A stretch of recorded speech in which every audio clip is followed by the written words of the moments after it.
예, 오늘은 다시 언약을 세우다, 다시 언약을 세우다라는 제목으로 말씀의 은혜를 나누겠습니다. 이제 오늘 본문의 말씀은 하나님께서 모세를 통하여서 이스라엘 백성과 다시 언약을 세우시는 장면입니다. 그래서 본문의 내용을 신학적으로 말하자면은 언약의 갱신이라고 말할 수 있습니다. 언약의 갱신.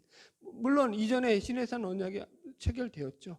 벌써 그죠? 앞에서 체결되었는데 여기서 한 번 더 이제 똑같은 내용인데 반복해서 다시 체결하고 있는 거예요. 그래서 여기 10절의 시작을 보면은 여호와께서 이르시되 보라 내가 언약을 세우나니 곧 내가 아직 온 땅 아무 백성 국민에게도 행하지 아니한 이적을 너희 전체 백성 앞에서 행할 것이다. 이렇게 나와요. 그래서 이 말씀이 지금 언약을 세우는 말씀이다라고 하나님께서 모세에게 다시 한번 분명하게 언급하고 있습니다. 우리가 그러나 알고 있듯이 이미 이 언약은 십계명을 비롯해 가지고 여러 가지 언약들이 일차적으로 시내산에서 이미 맺어진 상태예요. 우리가 앞에서 충분히 그 부분을 살폈습니다. 그리고 그 시내산 언약과 본문에 나오는 내용의 언약들이 그 내용상으로는 동일해요. 다른 게 하나도 없어요, 여러분들. 그래서 여기서 보면 이제 이 언약들의 내용들이 다 뭐냐면 가나안 땅에 들어가서 너희들이 가나안 백성과 언약을 세우지 말아라. 그런 말과 그리고 가나안 땅이 섬기는 우상을 섬기지 말아라. 그리고 가나안 거민과 통혼하지 말아라가 오늘 본문에서 읽었던 내용이죠. 그러니까 뭐만 추가된 거예요. 그냥 우상을 섬기지 말라, 다른 신을 섬기지 말라라는 데다가 거기다가 이제 가나안 땅의 우상을 섬기지 말아라. 만 추가된 거예요. 가나안 땅만 추가한 거예요, 여러분들. 그러니까 내용은 다 같아요. 그러니까 이미 앞에서 하나님께서 하신 말씀들을 또 하시는 거예요. 여기 17절 이하의 말씀들은 이스라엘의 3대 절기에 대한 무교절을 지키고 77절을 지키고 수장절을 지켜라 이런 내용들이에요, 여러분들. 그 절기를 지켜라는 내용들이고, 그래서 다 하신 내용들을 또 다시 이렇게 반복해서 하나님께서 이 언약으로 말씀하시는 이유가 무엇이냐라는 것이죠. 오늘 우리가 본문에서 살필 말씀의 핵심이에요. 그래서 하나님께서 여기서 다시 너희와 언약을 세운다라고 하신 이 말씀의 진위가 어디에 있느냐를 살피는 것이 오늘 본문의 주제입니다. 오늘 본문은 그래서 이 말씀 가운데 하나님께서 심지어 이런 말씀까지 하셔요. 14절 보세요.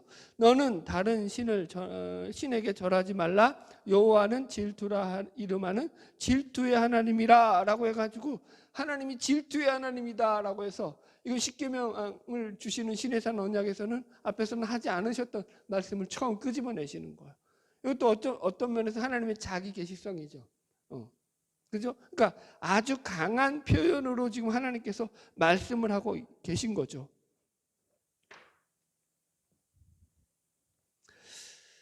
그래서 이 말씀 속에는 어떻게 보면 하나님의 강한 의지가 담겨 있다라고 우리는 해석을 해야 돼요. 이해하셨죠?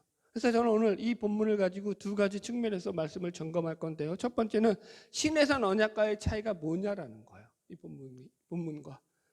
두 번째는 그래서 그 차이를 가지고 언약의 재정립이라는 주제를 가지고 말씀을 정리하려고 합니다. 첫 번째, 시내산 언약과의 차이예요. 일단 오늘 본문의 말씀은 하나님께서 이스라엘 백성과 원래 맺었던 그 약속의 말씀을 다시 한번 반복하고 계시다라는 거예요. 한번 좀 써볼까요?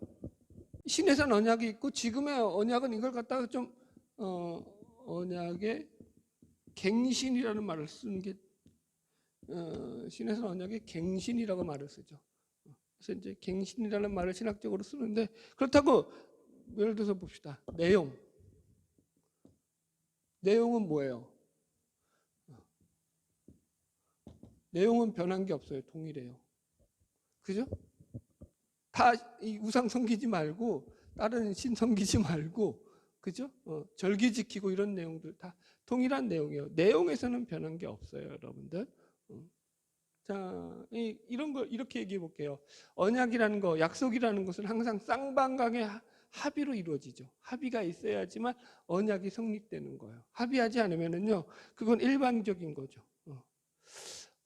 며칠 전인가요? 어떤 프로에서 이제 이 택시 기사를 상대로 사기친 사기범에 대한 이 뉴스가 나왔는데 무려 그 택시 기사를 상대로 사기를 쳐가지고 1억이 넘는 돈을 갈취한 그런 아주 머리가 비상한 놈이에요. 어떻게 사기를 치냐면은 택시 기사에게 이제 자기가 이제 무슨 인터넷 뱅킹으로 돈을 입금했으니까 확인해 보라는 거예요. 그러면 그걸 확인을 하면은 자기도 핸드폰을 갖다가 켜야 될 거 아니에요. 택시 기사. 그래서 자기 그 핸드폰에 그걸 하기 위해서 핸드폰을 만지는 것을 동영상으로 찍는 거예요. 뒤에서 몰래 카메라로. 그러면 그 비밀번호하고 다 찍힐 거 아니에요. 그리고 나서는 자기가 이제 주소를 입력해야 되는데 잘 그게 안 되니까 핸드폰 좀 빌려달라고 해가지고 택시기사의 핸드폰을 잠깐 빌리는 사이에 택시기사는 운전하니까 정신이 없잖아요. 그 사이에 뒤에서 작업을 해가지고 거기에서 돈을 빼가는 거. 기발하죠, 머리가? 하여튼간 인간은 죄를 짓는 데는 천부적이에요. 하여튼간. 그래서 그런데 그렇게 빼간 돈이 택시기사들로부터 빼가 사기친 돈이 1억이 넘더라고요. 그것도 기술이죠. 그러니까 이렇게 몰래 하는 것, 그죠? 상대방의 동의 없이 하는 것 사기라고 하지 약속이라고 할 수 없죠. 그래서 시내산 언약도 마찬가지죠. 하나님께서 이스라엘의 하나님이 되시는 조건으로 지금 하나님께서는 이스라엘 백성들에게 너희들이 내 백성이 되는 조건으로 지켜야 될 것들이 있다라고 지금 여러 가지 계명들에 대해서 말씀을 했죠. 그죠? 그래서 그 내용들은 지금도 동일하고 변화가 없어요. 그런데 변화가 이제부터 나오죠. 첫 번째가 뭐냐면 상황의 변화예요. 상황. 자, 보세요. 시내산과 시내산 이후의 상황이 어떻게 변했죠? 시내산과 시내산 이후의 보세요. 시내산 이전의 상황은 아직까지 금송아지 우상의 죄를 저지른 적이 있어요, 없어요? 없죠. 그러니까 계명이 주어지기 전에도 인간은 죄인이었어요. 그죠? 물론 인간은 죄인이었는데 그런데 이 죄가 계명이 없을 때 지어졌던 거예요. 그죠? 이해하셨죠? 그런데 금송아지 우상은 언제 지은 우상은 어떨 때 죄를 지은 거예요? 계명이 주어지고 나서 죄를 지었다고요. 계명 이후. 그죠? 이해하셨죠? 이게 다른 거예요, 지금. 지금 이 법이 지금 언약을 갱신하는 때 가장 큰 차이가 상황의 차이예요. 그래서 기초가 틀려요. 이 시내산은 아직 계명이 주어지기 전에 지었던 죄들의 상황이었기 때문에 하나님께서 그 죄를 물으셔요, 안 물으셔요? 안 물으시죠. 근데 여기서는 이제 뭐예요? 그들의 죄를 물을 근거가 생겼어. 어떻게? 니들 우상 섬기지 말라고 했잖아. 우상 만들지 말라고 했잖아. 그런데 만들었죠. 그죠? 상황이 이제 완전히 바뀐 거죠. 박영선 목사님이라는 분이 강해설교 대가신데 이분은 이 부분을 이렇게 해석을 해놨어요. 언약의 내용에 있어서는 차이가 없는데 언약이 서 있는 기초에 있어서 차이가 있다. 그러면서 하는 말이 뭐냐면 좀 어려운 말을 하세요.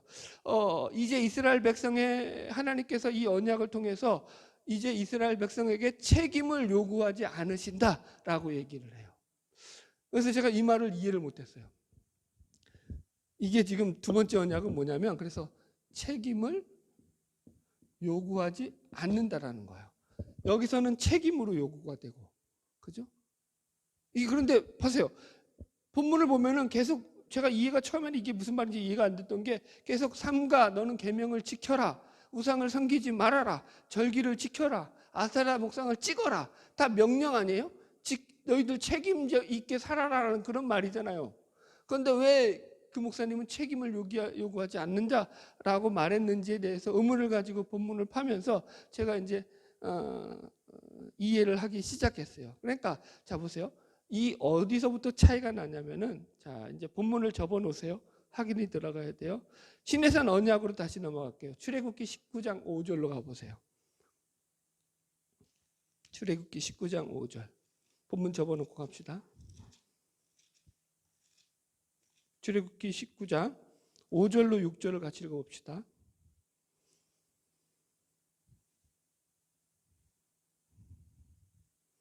찾았으면 아멘. 같이 읽읍시다. 출애굽기 19장 5절로 6절 시작.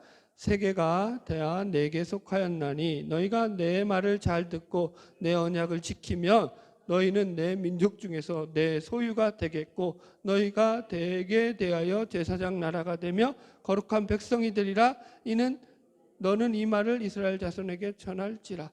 자 보세요. 여기서는 책임이 요구되죠. 이 책임으로 말미암아 뭘 하신다고 그랬어요?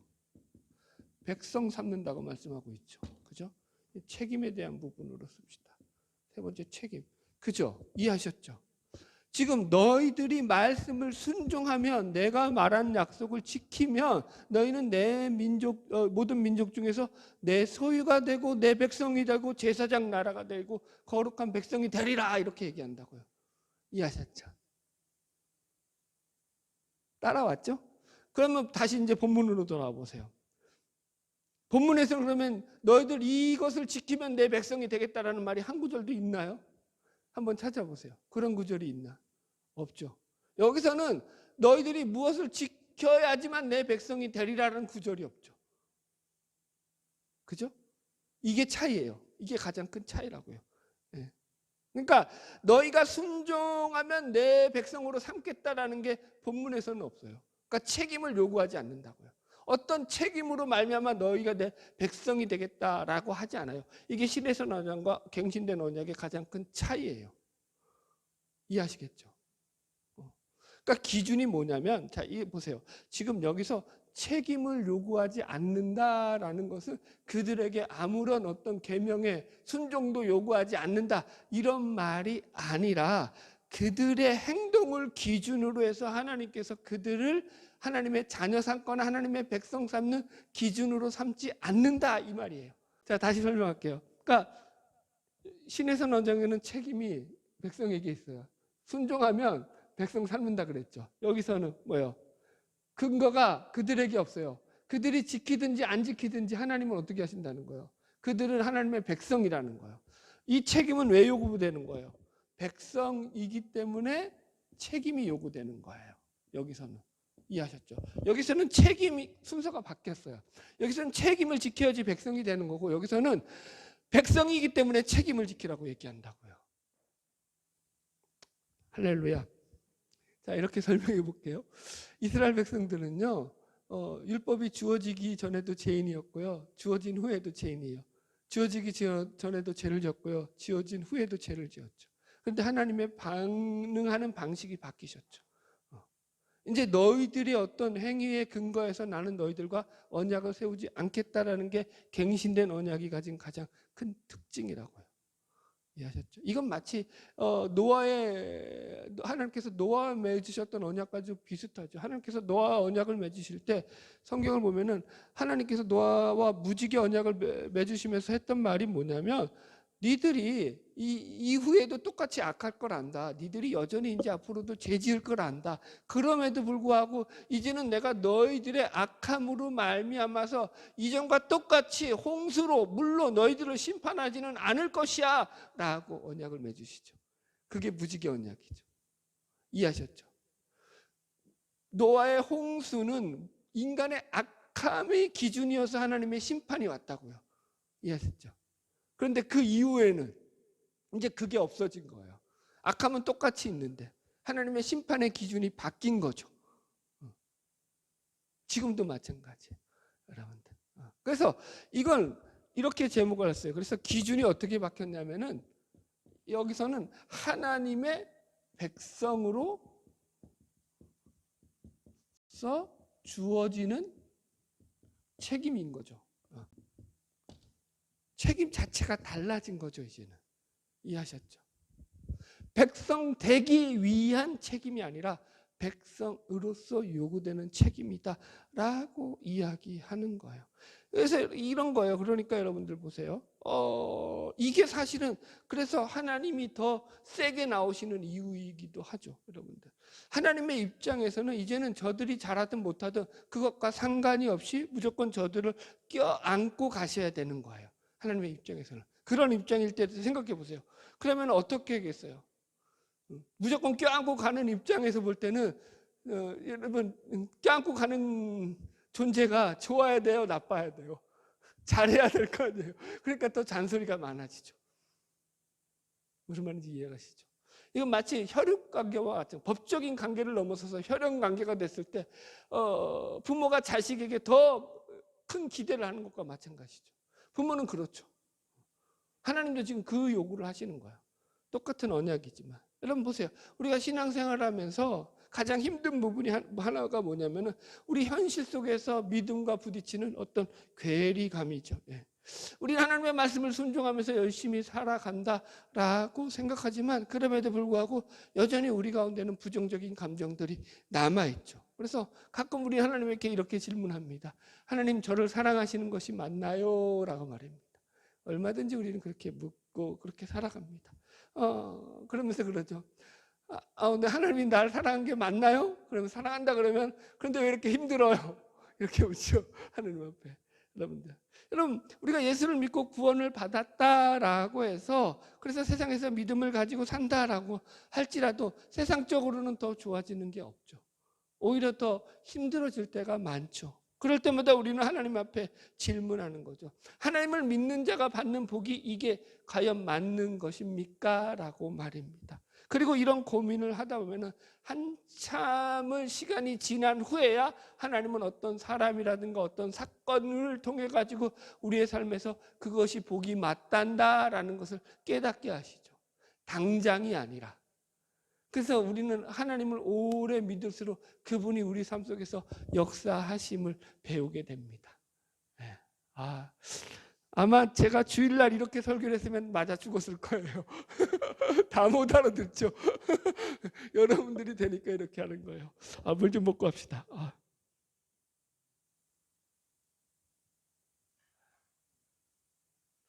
저도 당황스럽네요. 제가 이제 제 비유를 해볼까요? 저는 이제 목사잖아요. 저는 그러니까 늘 목사로 살기 때문에 늘 뭐라 그럴까요? 하나님과 가까이 있으려고 하고 하나님 말씀을 늘 묵상하고 그죠? 그런 삶을 살아간다고 할 수 있죠. 그럼에도 불구하고 매일매일의 하루의 삶을 시작할 때 그리고 끝날 때 하나님 앞에서 이 길이 맞는가를 물으면서 살아가죠. 그냥 안 산다고요. 오늘 아침도 하나님께 물었고요. 밤에 잘 때도 하나님께 묻겠죠. 하나님, 내가 이렇게 사는 게 맞나요? 라고 묻죠. 그리고 이렇게 가는 게 맞나요? 라고 그분께 나의 삶의 길을 묻고 그분의 인도함을 따라서 내 길을 가려고 애쓰고 노력하죠. 그렇게 돼야죠. 왜요? 하나님의 백성이고 하나님의 소유된 자로서 살아가는 자들이기 때문인 거죠. 그럴 때 하나님이 우리를 가장 좋은 길로 인도하실 줄로 믿습니다. 할렐루야. 자, 그래서 이런 차원에서 이걸 언약의 재정립이라는 차원에서 우리가 지금 언약의 갱신된 언약을 살필 수가 있다라는 거예요. 자, 그런 배경으로 다시 말씀을 보면은 이 말씀이 이제 이해가 될 거예요. 우리 다시 읽읍시다. 출애굽기 34장 10절부터 읽읍시다. 시작. 여호와께서 이르시되 보라, 내가 언약을 세우나니 곧 내가 아직 온 땅 아무 국민에게도 행하지 아니한 이적을 너희 전체 백성 앞에서 행할 것이라. 내가 머무는 나라 백성이 다 여호와의 행하심을 보리니 내가 너희를 위하여 행할 일은 두려운 것임이니라. 예. 지금 이 말씀은 하나님께서 앞으로 장차 이스라엘 백성을 통해 가지고 가나안 땅에 들어가면서 행하실 놀라운 기적들에 대해서 큰 일을 행하실 것이다 라고 말씀하시며 그것이 두려운 것이다 라고 해서 하나님이 참 큰 일을 행하실 것이라고 약속을 하시는 거죠. 어떤 면에서 예를 들어서 요단강이 갈라진다든가 여리고성이 무너진다든가 이런 일들 말입니다. 그죠? 그런 일들을 통해서 하나님께서는 가나안 땅을 이스라엘 백성으로 점령하게 하실 것입니다. 그러면서 이 모든 일들을 하나님께서 또 그 홀로 행하신다고 말씀하고 있고요. 11절 읽읍시다. 시작. 너는 내가 오늘 내게 명령하는 것을 삼가 지키라. 보라, 내가 내 앞에서 아모리 사람과 가나안 사람과 헷 사람과 브리스 사람과 히윗 사람과 여부스 사람을 쫓아내리니.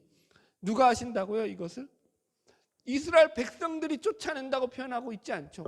하나님이 쫓아내신다고요. 일은 누가 한다는 거예요? 하나님이 다 하시겠다라고 얘기하고 있죠. 그죠? 자, 보세요. 싸움을 보면은 이스라엘 백성들이 싸움을 하는데 성경을 보면은 재밌는 게 있어요. 싸움이 막 아이성 전투도 마찬가지고 뭐 어떤 전투도 마찬가지예요. 하나님이 그냥 준비됐으면 이 땅에서 이기게 하시지 뭐 질질 끄는 싸움이 없어요. 지든지 이기든지 둘 중에 하나예요. 그죠? 뭐 30% 이겼다 50% 이겼다 이런 게 없어요. 그죠? 그리고 이스라엘 백성들이 성경에서 잘 싸워서 이겼다는 기록보다는 다 뭐라고 말씀하시죠? 하나님이 싸우셔서 이기셨다라고 기록하시죠. 하나님이 승리케 하셨다라고 기록하시죠. 그러니까 하나님이 다 행하신다라는 것을 지금도 초점으로 두고 있죠. 하나님의 일하심이 초점이라는 거죠. 그러면서 12절 읽읍시다. 시작. 너는 스스로 삼가 내가 들어가는 땅의 주민과 언약을 세우지 말라. 그것이 너에게 올무가 될까 하노라. 그러면서 하나님께서 이렇게 말씀하십니다. 내가 그 가나안 족속을 쫓아내는 일은 내가 다 할 테니까 너희가 하는 일은 그들과 싸워 이기는 일, 그것이 아니라 그들이 섬기는 그런 우상, 그들이 맺는 그런 잘못된 언약을 너희들 그들과 맺지 않는 거야 라고 얘기하는 거예요. 그래서 그들과 언약을 맺지 말아라 얘기하고 있죠. 우상도 섬기지 말아라. 뭐죠? 13절 시작. 너희는 도리어 그들의 제단들을 헐고 그들의 주상을 깨뜨리고 그들의 아세라상을 찍을지어다. 이렇게 말하죠. 자, 보세요. 지금 하나님께서 우리가 이제 다시 질문해 볼게요. 이들에게 어떤 책임을 요구하시는 게 아니라고 했어요. 이것은 니들이 이렇게 살아야지만 너희들은 내 백성이 될 수 있어 라고 신해산 언약에서 얘기했듯이 그렇게 얘기하시는 게 아니라고 했죠. 그죠, 여러분들? 그러면서도 여기서는 계속 하나님이 똑같이 말씀을 하셔요. 순회성 없지. 그래도 너희들 순종해야 돼. 너희들 말을 지켜야 돼. 내 계명을 지켜야 돼. 라고 얘기하고 있죠. 왜 이렇게 하신다고요? 이유가 뭐라고요? 이제는 그들이 하나님의 백성이 되었기 때문인 거예요. 계명을, 그러니까 신해산 계명으로 하나님의 백성, 하나님과 백성, 이스라엘 백성들 사이에 관계가 체결이 된 거죠. 그렇기 때문에 너희들은 내 백성으로서 그 백성에 걸맞는 삶을 살아야 된다는 거죠. 그래서 이거는 아까도 얘기했잖아요. 혈육의 관계가 더 무섭다고요. 법적인 관계보다. 왜 무섭죠, 여러분? 법은 그냥 아니면 싹 잘라버리면 돼요, 관계를. 끊어버리면 되죠. 그런데 혈육은 그게 돼요, 안 돼요? 안 되죠. 그러니까 어떻게 해요? 다리 몽둥이를 부러뜨려라도 붙잡아가지고 사람 만들어야 되죠. 그게 부모가 가진 책임이죠.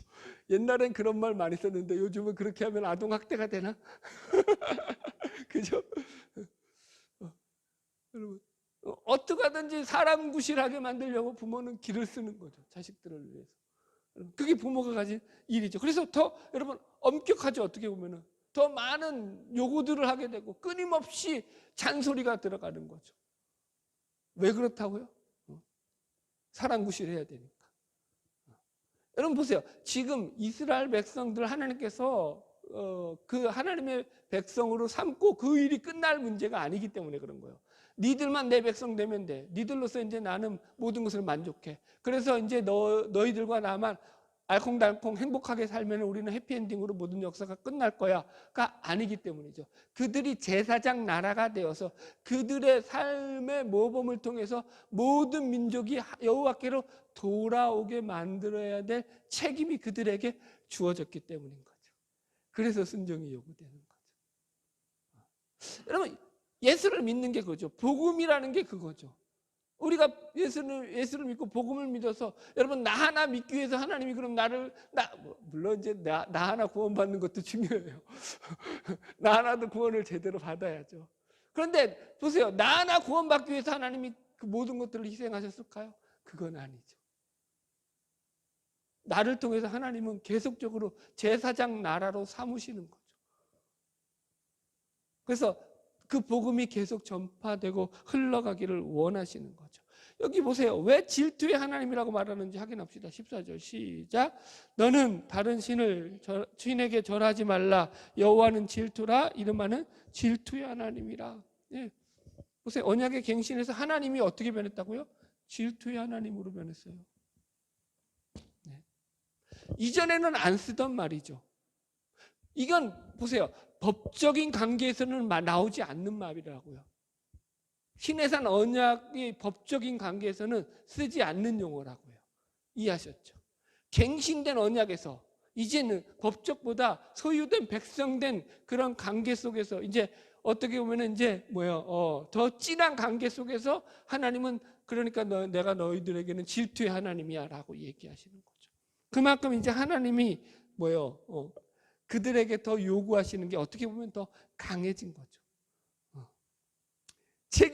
책임지라고는 안 하는데 짐은 훨씬 더 세신 거예요, 사실은. 여러분들. 자, 보세요.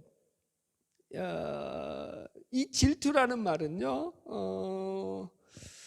인간의 언어로 표현했기 때문에 신인 동형론적인 표현이다라고 지난번에도 설명했어요. 이런 표현들이 하나님이 많이 나온다는 거예요. 그러니까 인간의 언어를 빌어서 인간이 이해하기 쉽게 하나님께서 표현하신 거예요. 그래서 질투하는 하나님이다라고 표현해요. 그런데 이 질투라는 말이 사람들에게 쓸 때는 보통 부정적으로 쓰이잖아요. 그래서 별로 어감이 안 좋잖아요. 근데 왜 하나님이 이 말을 쓰셨을까 우리가 생각해 봐야 돼요. 이 질투라는 것은요, 보통 시기 질투라고 해가지고 상대방을 향한 어떤 컴플렉스를 가지고 그 대상에 대해서 열등감이라든가 우월감을 가지고 상대를 나쁘게 생각하는 감정이 이 시기 질투라는 말이에요. 그래서 이건 매우 두렵고 불안하고 이게 사람 마음 가운데 감정적으로 흔들리는 그런 상태의 마음일 때 질투라는 말을 써요. 마음이 안정적이지 않은 상태예요. 이해하셨죠? 그런데 왜 하나님은 이 질투라는 말 속에 담겨 있는 부정적인 의미가 이렇게 많음에도 불구하고 굳이 여기서 질투라는 말을 쓰셨느냐라는 거죠. 이 질투라는 말의 히브리어는 칸나예요. 칸나. 그래서 이게 질투라는 뜻도 있지만은 더 다른 뜻이 뭐냐면 열렬하게 보살피는 뜻이 있어요. 그래서 신약에 가면 이게 열정, 열심 이런 단어로도 나와요. 질러스라고 하잖아요. 질러스가 질투도 되는데 열심도 돼요. 영어로.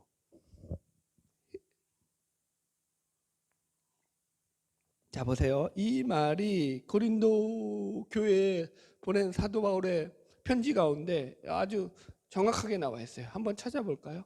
고린도후서 11장 2절. 11장 2절. 같이 읽읍시다. 시작. 내가 하나님의 열심으로 너희를 위하여 열심을 내노니 내가 너희를 정결한 처녀로 한 남편인 그리스도께 드리려고 중매함이로다. 아멘. 자, 여기서는 지금 하나님의 열심으로 너희를 위하여 열심을 낸다라고 지금 사도 바울이 이야기하는데, 이 열심이라는 단어가 바로 헬라어 젤로라는 말로 시기 질투라는 말도 되고 또 열심, 열정이라는 말도 돼요. 지금 히브리어 칸나하고 똑같은 의미예요. 이해하셨죠? 그러니까 이걸 갖다가 그래서 표준 세번역은 질투라고 해놨어요. 그래서 이걸 갖다가 읽으면 이렇게 들려요. 표준 세번역으로 읽어드릴게요. 나는 하나님께서 질투하신과 같이 여러분을 두고 질투합니다. 나는 여러분을 순결한 처녀로 오직 한 남편인 그리스도께 바치려고 그리스도와 정혼을 시켰습니다. 라고 이야기를 해요. 질투를 하는 하나님이라고 얘기하죠. 그같이 사도 바울도 질투를 한다고. 왜 질투를 한다고요? 질투를 하는 게 그러니까 단순히 상대에 대한 어떤 미운 감정만이 있는 게 아니라 그 사람을 열정을 다해서 사랑하기 때문에 생겨나는 감정이라고 이야기하는 거예요, 여기서. 그러니까 하나님의 질투와 인간의 질투는 성격이 좀 다르죠. 하나님의 질투는 하나님이 사랑이 가진 독점성에서 나오는 질투예요. 이 질투는. 그러니까 이런 거죠. 우리도 인간에게도 그런 사랑이 있죠. 마치 이건 부부 가운데도 사랑을 하는데 보세요. 누가 부부 가운데서 남편이 되었든 아내가 되었든 상대가 바람을 피웠습니다.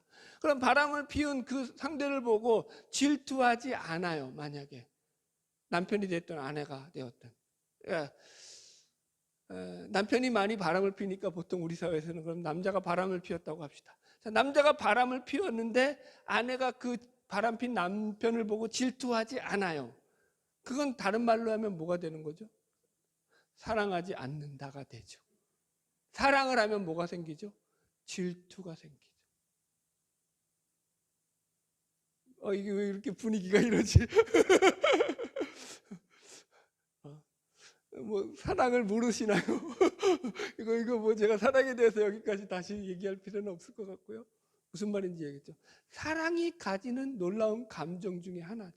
그래서 질투라는 것이 열심과 열정으로 표현되기도 하죠. 여러분들. 지금 바로 이거예요. 그러니까 성경에서 말하는 하나님의 질투는 이기적이고 어떤 시기적인 마음에서 나오는 그런 개념의 흔들리는 마음에서의 질투가 아니라 그 백성들을 다음 없는 사랑으로 끝없이 사랑하시는 그 사랑에서 나오는 흔들림으로 말미암은 질투라고요. 아멘. 이사야서 42장 8절이죠. 나는 여호와니 이는 내 이름이라. 나는 내 영광을 다른 자에게, 내 찬송을 우상에게 주지 아니하니라. 이렇게 말하고 있어요. 자, 말씀을 좀 정리할게요. 성경을 보면은 제가 요거 이제 질투하는 하나님에 대해서 말씀을 준비하다가 찾았던 예화예요. 이게 근데 성경에서 똑같은 내용인데, 하나님께서도 성경에 보면은 그 마음이 지금 질투라는 것의 그 의미가 감정적으로 막 흔들리고 요동치는 거예요. 감정이 막 그냥 격해 있는 거거든요. 인간적인 것은요. 하나님도 마치 그렇게 요동치는 감정 가운데서 하나님의 마음이 흔들렸다라는 기록들이 성경에 곳곳에 등장을 하죠. 뭐 다 찾아볼 수는 없는데 오늘은 한 가지만 찾고 말씀을 정리하려고요. 예수님께서 십자가에 달리시기 전에 제자들과 최후의 만찬을 나누시고 제자들의 발을 씻기시죠. 그리고 나서 제자 중에 한 명이 예수님을 배반하실 것에 대해서 예수님께서 말씀하시면서 그때 말씀하실 때 그 마음의 심령이 괴로워라고 하시면서 그 말씀을 하셔요. 이때 괴롭다라는 게 원어적으로 똑같은 그런 의미예요. 자, 보세요. 찾아볼게요. 요한복음 13장 21절. 요한복음 13장 21절. 요한복음 13장 21절 찾아봅시다.